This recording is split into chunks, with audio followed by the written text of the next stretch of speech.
గరీబోనికి ఓ ఇల్లు కట్టియాలంటే అప్లికేషన్ల మీద అప్లికేషన్లు, చెక్కింగ్ల మీద చెక్కింగ్లు, ఏండ్ల కమానం ఏటింగ్లు. దయగల మహారాజులు అయ్యో అని చిన్నదో ఇల్లిస్తే అదే మా భాగ్యం. కానీ మనం ఓట్లేస్తే గెలిచినోళ్ళు, మన పన్నులతోటి పైకమిస్తే ఖర్చు పెట్టేటోళ్ళ తరీకే అలాగుంటదబ్బా. అండ్లగ్గిదోటి రిషికొండ ప్యాలెస్ అందాలకు ఫిదా అయిపోయిండు పవన్ కళ్యాణ్ సారు. జనసేన మంత్రులను లీడర్లను ఇంటేసుకొని విశాఖపట్నం సముద్రం ఒడ్డుకున్న బంగ్లాను చూస్తానికి వచ్చేండు. పడవ ఉండే వరకు పెచ్చులూరుతున్నాయి. అప్పట్లో ఈడ హోటల్ ఉండే అవి మంచిగా లేవని వైసీపీ వాళ్ళ కులగొట్టి ఐసుక్కల హోటళ్లు అందాల రిసార్టులు కట్టుడు చాలు చేసిరు. ఈ ట్రోకి ఎవరిని రానియకుండా పచ్చటి రుషికొండ సగం గుండు కొట్టి రప్ప బంగ్లాల్లో అయిపోయినరు.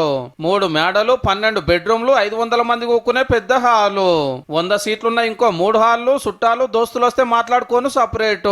బోరు కొడితే 200 మంది కూకొని సినిమా చూసే సినిమా టాకీస్. ఈ బాత్ టబ్ కే 26 లక్షలట. జగనన్న ఈడనే జలకలాడాలి అనుకుండాట. కమౌన్లు, షవల్రు, గివల్రు చెక్కున మెరుస్తాయి బంగారం లెక్క. కుర్చీలు, టేబుల్లు, మంచాలు, సోఫాలు, అందమైన బొమ్మలు అయితే బొచ్చాడు. అది ఉన్నది ఇది లేదనుకుంటా సకల సౌలతులు చేపించుకున్నట జగన్ సారే ఉంటానని. కానీ గాచారం మంచిగా లేక ఎలక్షన్లు ఓడిపోవడంతోటి రిషికొండ భాగవతం బయటకు వచ్చింది.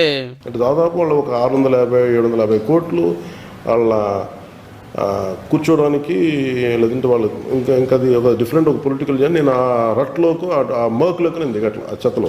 పాత హోటల్ ఉండగా ఏడాదికి 7 కోట్ల ఆమ్దాని వస్తున్నాయనట గవర్నమెంట్ కు.